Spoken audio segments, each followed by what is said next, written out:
Poetas do Mundo. A grande poesia na Rádio Transforma. Bem-vindos a mais uma edição de Poetas do Mundo na nossa radiotransforma.net. Temos como nosso convidado o Aurelino de Costa e que nos trouxe um poeta que ele próprio vai apresentar. Basho, ou seja, esta relíquia do elemental e do mais belo, a substância naquele simples e no arvorar de toda a atenção que se pode ter ao mundo, esse mundo elemental, que é o grande fruto para a vida. Vou ler. Burin enviou-me uma imagem onde se vê Buda deixando para trás uma montanha. Sobre o monte de ervas, a imagem de Buda. Que paz! Ninguém se esqueça de que em Sayo Nakayama a brisa é fresca.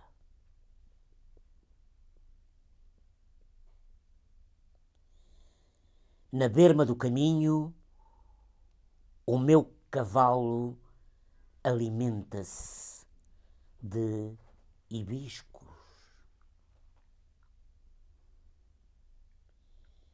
Em viagem para Yamato, chegamos a Tak no Ushi, onde nasceu Shiri, e decidimos fazer uma paragem para descansar.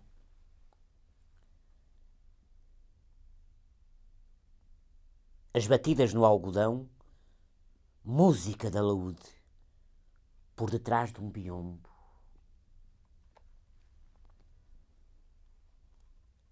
Ainda não é inverno, mas na sola, onde se descasca o arroz, ouve-se cair granizo.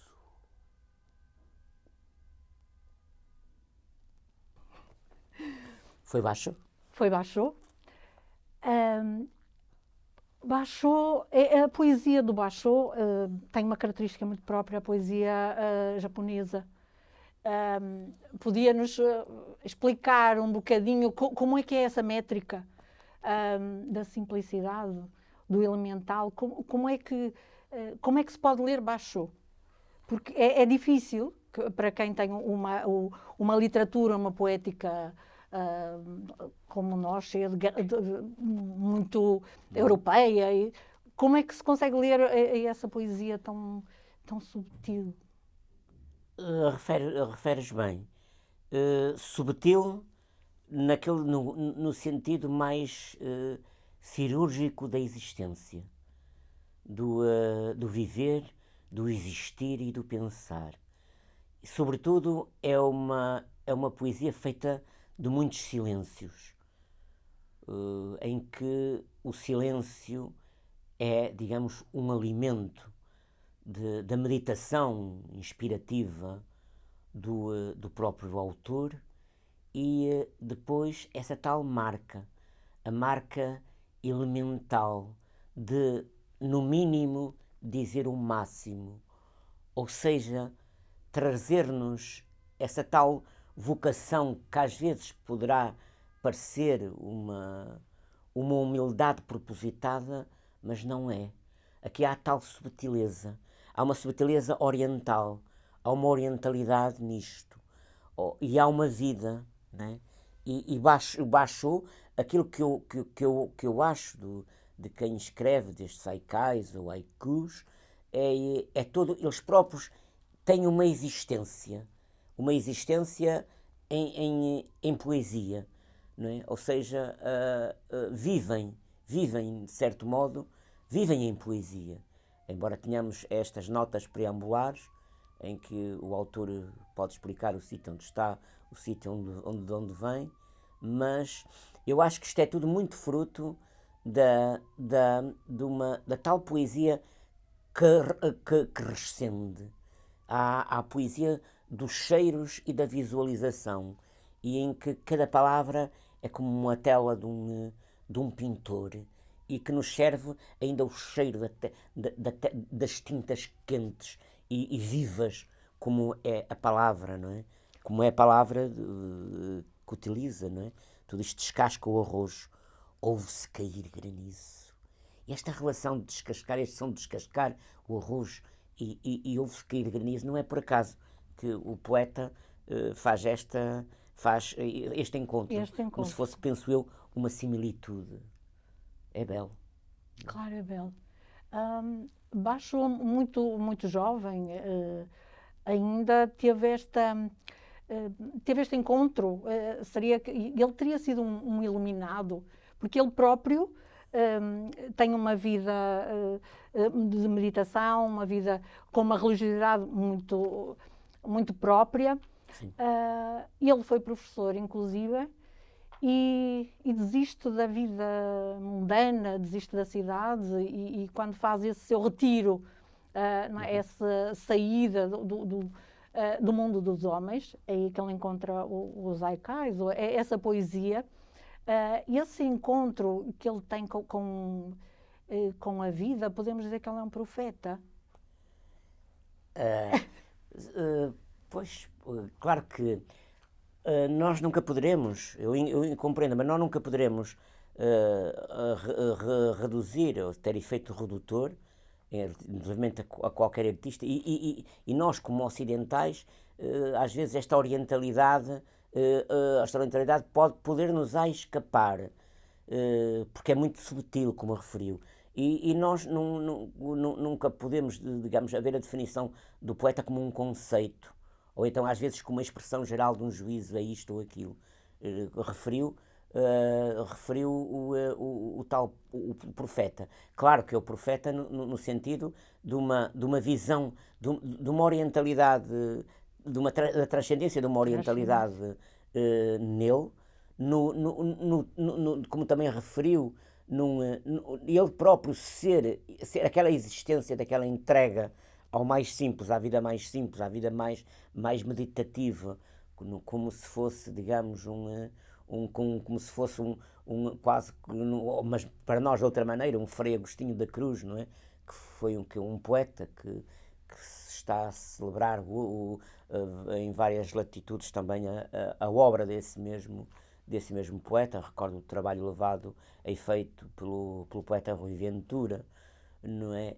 Em que são poetas cuja vida teve uma residência de natureza e de existência e de relação com o meio, com os animais, com as plantas, em que as coisas, em que tudo isto para eles não é coisificável, são seres, são extremamente vivos, não é?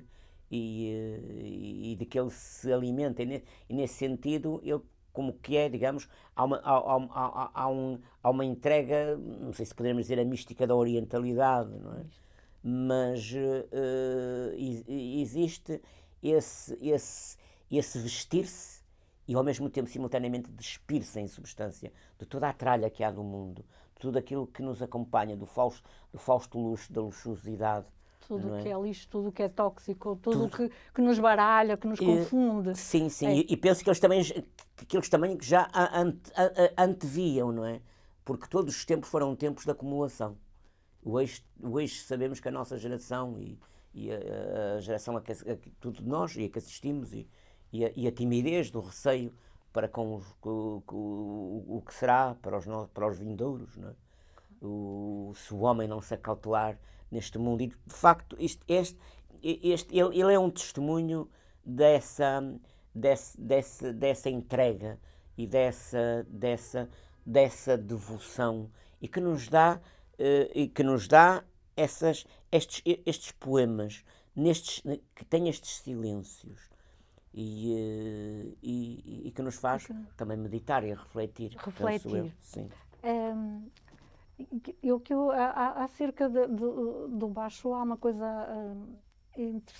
que me intriga de alguma forma, que é, não me intriga, é mais difícil para nós chegarmos a perceber o elemental. É muito complicado, por exemplo, quando eu planto uma bananeira, o exemplo da bananeira que eu acho fantástico, para perceber que estava, ele diz,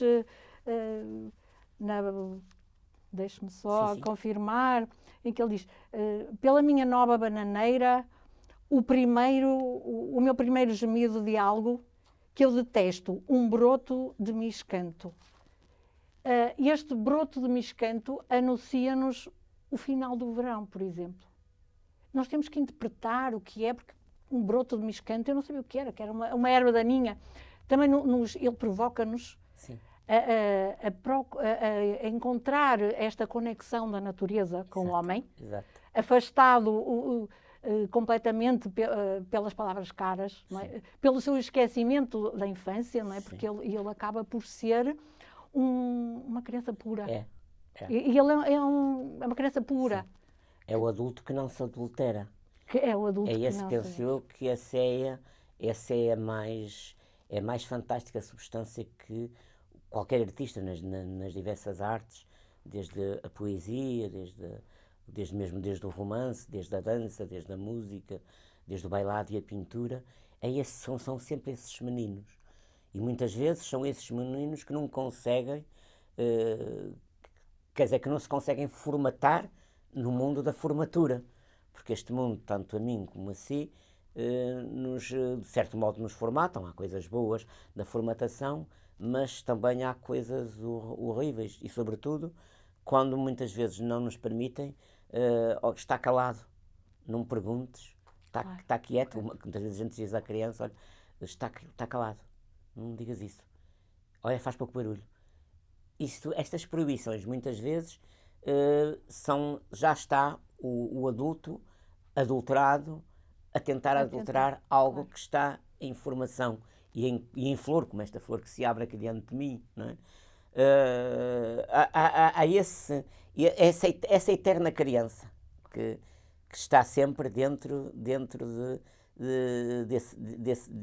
desse artista, e o Basho é esse encanto, de toda esta de toda a reflexão, no fundo, da simplicidade. Ao fim de 10 outonos, Edo passa a ser a minha casa. Ora, isto diz tudo, não é? Diz tudo, e do sentido da casa. Não a casa edifício, não a casa objeto, mas uma casa de interior, exatamente. Claro. É isso. Então, nesse propósito, acha que a arte, dado passado pela dança, pela música, a arte é um instinto?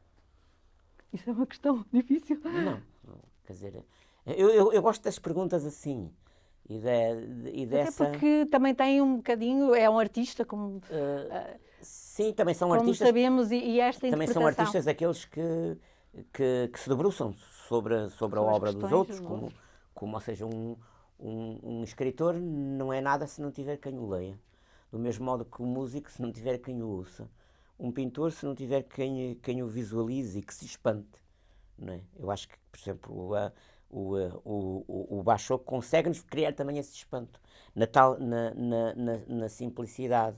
E tu falaste do instinto. É curioso, porque nós temos o poeta Miguel Torga, refere uma coisa no poema A Beleza. O Torga diz: não tens corpo nem pátria. No fundo é a beleza que ele faz tudo isto. Não tens corpo nem pátria nem família, nem te curvas ao jugo dos tiranos. Não tens preço na terra dos humanos, nem o tempo te rói. És a essência dos anos, o que vem e o que foi. És o sorriso das pedras, a candura do instinto. És aquele alimento de quem farto de pão anda faminto. És a graça da vida em toda a parte, ou em arte, ou em simples verdade. Né? Depois termina: mas sem corpo, sem pátria e sem família, tudo repousa em paz no teu regaço. É o despojamento. Né? É o despojamento de toda a tralha. da tralha que nós fomos, de certo momento, nós fomos acumulando. E mesmo no bom sentido, claro que nós temos que ter, quem se aventurar à escrita e às artes, tem que ter, digamos, as fundações em si. Tem que ter uma biblioteca no corpo, uma biblioteca de Alexandria, para saber, por exemplo, se quando está a escrever, se é ele ou se está a ser outro. Porque nós todos, provavelmente eu em particular, ligado à escrita, temos a determinada altura, uma certa responsabilidade, que é de sabermos que se estamos a ser nós ou se estamos a ser um outro. Claro. Os tais derriados. Eu achei interessante também... o atrevimento. Essa analogia que fez entre o Basho e o Miguel Torga. Sim. Dois puros, a natureza, o elementar. O elemental. Como é que Basho, em Sim. 3 linhas, Sim. consegue passar-nos a mesma inteligência, o mesmo conceito, que Miguel Torga em poemas extensíssimos. Sim. São aquilo que eu chamo, sem entrar na questão na questão pedagógica do haiku, aquilo que a gente chama que há uma iluminação tal, uma iluminação em que é como se fosse uma fotografia em que nos 3 versos temos lá tudo, não é? Eu estou aqui, por exemplo, na minha frente tenho numa cabana de montanha, escreveu ele, as flores da cerejeira não conseguem esquecer o ninho da cegonha branca. Ora, nós aqui, para mim é tal poesia que rescinde muito os cheiros e as cores, não é? E a sensação e o odor. As flores da cerejeira, nós sabemos que estamos a ver a flor da cerejeira, não é? O ninho da cegonha branca. Ora, ele dá-nos aqui uma imagem de um encanto tal. Uma sinestesia, quase. Nós conseguimos sentir conseguimos todos os sentir, sentidos. Tudo que viesse, tudo que fosse seria é um visual, algo, é um tato, seria algo que nada acrescentaria. É um sabor, claro. É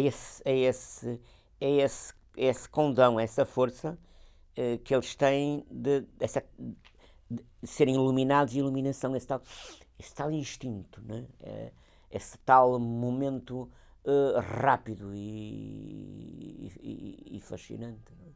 Da escrita. É o raio. Sim. Não é? Sim. É o raio que realmente entra naquela alma, naquela mente criadora e que consegue retirar o puro. Por toda a obra fantástica do Basho, nós vimos que ele vive em poesia. Isto seria o diário dele. O diário. A vida dele. Esta relação, eu quando falei com o Buda, mas ele também tem uma relação muito grande com o Deus, com o Criador imenso. Eu acho... ele tem na página 45, precisamente desse do Ermita Viajante. Uhum. Eu quero contemplar uma flor à primeira luz do dia para ver a face de um Deus. É de uma delicadeza, um toque, não é? É quase um toque mágico. É um pó de estrela que ele espalha nestas palavras tão luzidas. São estas palavras que nós, as lendo e as meditando e levando para dentro de nós, criam toda até um metabolismo de interior raro. E a chamada de que a flor é Deus. Sim. Ou seja, respeitem, não é? Sim. E isto é face de Deus.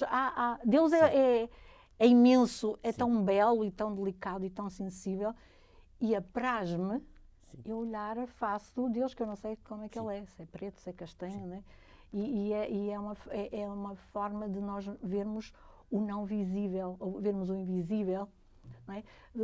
Com uma ternura e com essa candura que o Basho tem e que eu acho admirável e quase não é quase que nos apunhala na nossa vontade das palavras caras e de sermos um status e de sermos uma personagem dos nossos egos, porque ele mata os nossos egos todos.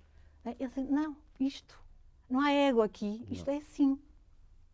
E o tal despojamento, o sentido da antiposse. Este sentido, na minha perspectiva, penso realmente que ele é um iluminado. Evidente que os iluminados normalmente são sempre conotados com religiosos, mas a poesia tem isso. A poesia mais sublime das religiões. Podemos aceitar perfeitamente essa. Penso que o nosso tempo está chegando ao fim. Esta maravilha, nós estamos neste mundo mágico a falar destes Merlins, de pessoas fantásticas, e estaríamos aqui uma vida inteira a falar, porque num livro conseguem ter 1000 poemas. Claro. 1000 poemas, nesse livro estão 1000 poemas. E isso é quase inconcebível para uma pessoa que lê uma poesia e que, de alguma forma, pensa que a poesia é algo estático que eu vou decorar e que vou utilizar no momento que me dê jeito. Hoje em dia, as pessoas utilizam a poesia, não sendo as pessoas que realmente são os aficionados. As pessoas normais utilizam numa ocasião que lhe dê jeito. Pode haver utilizagem. Agora depende da utilizagem que dão lá. Por isso é também um pouco a finalidade deste programa, é realmente levar a poesia à sua essência, à sua pureza e à divulgação dela no seu cerne. E não a poesia como nós somos poetas e vamos todos ler e fazer festivais e fazer espetáculos. Se calhar temos estas conversas tão próximas que nos vão dar uma imagem de poesia diferente.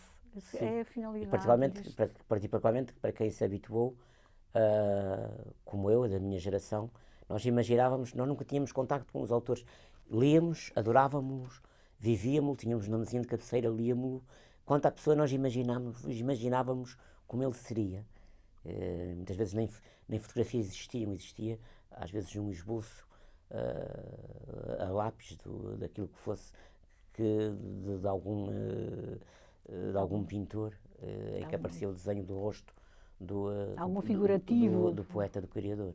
E mesmo debaixo hoje a gente vê muitas imagens, mas eu prefiro sempre imaginá-lo na minha leitura, não é? E aqui ele continua: o ninho de cegonha resiste à tempestade da floração das cerejeiras, não é? No fundo é esta